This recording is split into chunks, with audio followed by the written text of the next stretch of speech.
राष्ट्रीय स्वयंसेवक संघ आरएसएस के प्रमुख मोहन भागवत और उत्तर प्रदेश के मुख्यमंत्री योगी आदित्यनाथ ने रविवार 23 नवंबर को लखनऊ में आयोजित दिव्य गीता प्रेरणा उत्सव में भाग लिया। यह कार्यक्रम लखनऊ के जनेश्वर मिश्र पार्क में श्री कृष्ण कृपा जियो गीता परिवार उत्तर प्रदेश द्वारा आयोजित किया गया था। इस उत्सव का उद्देश्य भागवत गीता के सार्वभौमिक और जीवन उन्मुख संदेशों को समाज तक पहुंचाना था। योगी आदित्यनाथ ने राष्ट्रीय स्वयंसेवक संघ की सराहना करते हुए कहा कि संघ ने हमेशा राष्ट्र प्रथम की भावना को प्रेरित किया है और यह पूरी तरह से सामाजिक समर्थन में चलता है, न कि विदेशी फंडिंग से। उन्होंने कहा कि अपने धर्म में मरना भी अच्छा है, लेकिन लालच में आकर दूसरा धर्म अपनाना महापाप है। तो वहीं मोहन भागवत ने कहा कि नैतिक भ्रम और शांति की कमी से जूझ रहे विश्व के लिए भागवत गीता कालातीत मार्गदर्शन प्रदान करती है। उन्होंने यह भी कहा है कि भारत ने हजारों वर्षों तक आक्रमणकारियों का सामना किया, लेकिन अब राम मंदिर पर झंडा फहराने का समय आ गया है, जो राष्ट्र की ताकत को दर्शाता है। वॉइस ऑफ शौर्य न्यूज के लिए विजय लक्ष्मी तिवारी की रिपोर्ट। आज के हमारे समारोह के मुख्य अतिथि उस निष्काम कर्म के प्रेरणा स्रोत हैं।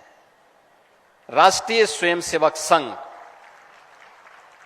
अपने शताब्दी महोत्सव के कार्यक्रम के साथ जुड़ रहा है। दुनिया के लिए कौतूहल और आश्चर्य का विषय है। दुनिया के लोग आते हैं, दुनिया के एम्बेसडर आते हैं, हाई कमिश्नर्स आते हैं। वे हम लोगों से पूछते हैं कि क्या राष्ट्रीय स्वयंसेवक संघ से आप लोगों का जुड़ाव है। हम लोग कहते हैं हाँ, हम लोगों ने राष्ट्रीय स्वयंसेवक संघ में एक स्वयंसेवक के रूप में काम किया है। का इतना बड़ा संगठन कैसे हो गया, इसकी फंडिंग का पैटर्न क्या है। हमने कहा फंडिंग पैटर्न नहीं है, ये कोई ओपेक के देश यहां पैसा नहीं देते, यहां कोई इंटरनेशनल चर्च पैसा नहीं देता।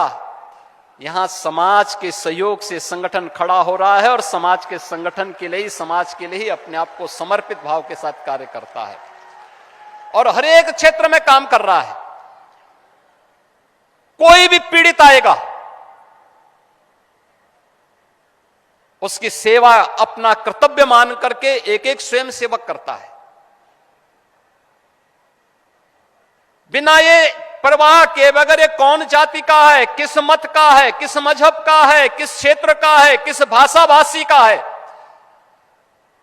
इसकी परवाह के बगैर पीड़ित है उसकी सेवा करनी है, उसके साथ खड़ा होना है। एक कर्तव्य मान करके सेवा को किसी सौदे के साथ नहीं जोड़ता है। याद करना, राष्ट्रीय स्वयंसेवक संघ की यही शिक्षा है कि राष्ट्र प्रथम भाव के साथ राष्ट्र के अंदर हर उस पीड़ित की मदद करना जो भारत को परम वैभव तक ले जाने में सहायक हो सकता हो, सबके साथ खड़ा हो जाना। और यही राष्ट्रीय स्वयंसेवक संघ की प्रेरणा है, जिसने सेवा के साथ पिछले 100 वर्षों में कोई सौदेबाजी नहीं की।